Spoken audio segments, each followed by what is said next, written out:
కార్మికుల హక్కులను సింగరేణి యాజమాన్యం కాంగ్రెస్ సర్కార్ కాలరాస్తోందని టీఆర్ఎస్ అధినేత్రి కవిత ఆరోపించారు.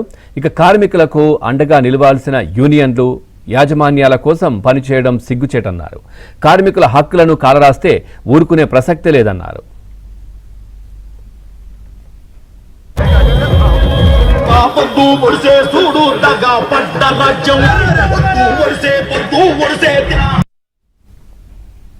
సత్తుపల్లిలో కవిత చేపట్టిన బాయి బాట కార్యక్రమం ఉద్రిక్తతకు దారితీసింది. ఇక అధికారులు లోపలికి అనుమతించకపోవడంతో గేట్లు తోసుకుని లోపలికి వెళ్లారు.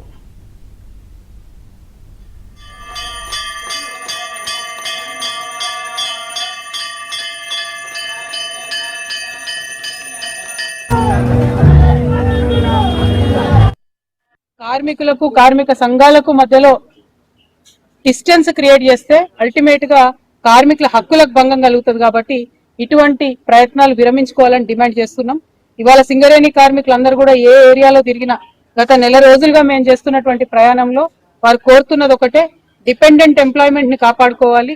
అదే విధంగా అలియాస్ నేమ్స్ తో ఇబ్బంది పడుతున్నటువంటి వాళ్ళు ఇట్లా అనేక మంది వారి సమస్యలు చెప్తున్నారు. సో డిపెండెంట్ ఎంప్లాయ్మెంట్ అనేటటువంటిది చాలా పెద్ద ఎత్తున రిటైర్ అవ్వబోతున్నటువంటి అనేక మంది కార్మికులు ఆవేదన పడతా ఉన్నారు. కాబట్టి ఈ నెల 20వ తారీఖు నుండి ఒకవేళ ప్రభుత్వం కనుక స్పష్టమైన ప్రకటన చేయకపోతే ఈ నెల 20వ తారీఖు నుండి నిరవధిక నిరాహార దీక్ష హెచ్ఎంఎస్ తరఫున మరి నేను స్వయంగా చేయబోతా ఉన్నానని నేను ప్రకటిస్తా ఉన్నాను. ప్రభుత్వం ఖచ్చితంగా దిగి రావాలి, ప్రకటన ఇవ్వాలి. ఎవ్రీ మంత్ మీరు డిపెండెంట్ ఎంప్లాయీస్ కోసం మెడికల్ బోర్డు పెట్టాలి. ఎవ్రీ మంత్ అవసరమైతే 2 సార్లు పెట్టి పెండింగ్స్ క్లియర్ చేసి తర్వాత మంత్లీ ఒకసారి పెట్టాలి. పెట్టకపోతే మీకు ఇచ్చినటువంటి గడువు అయిపోతుంది. 20వ తారీఖున మాత్రం మేము దీక్ష కూర్చునేది ఖాయం.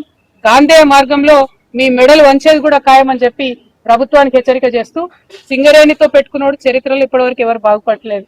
ఇవాళ సింగరేణి కార్మికులకు మమ్మల్ని దూరం చేయాలని చూసినటువంటి ఏఐటీసీ గాని ఐఎన్టీసీ గాని కాంగ్రెస్ ప్రభుత్వానికి గాని రోజులు దగ్గర పడ్డాయి.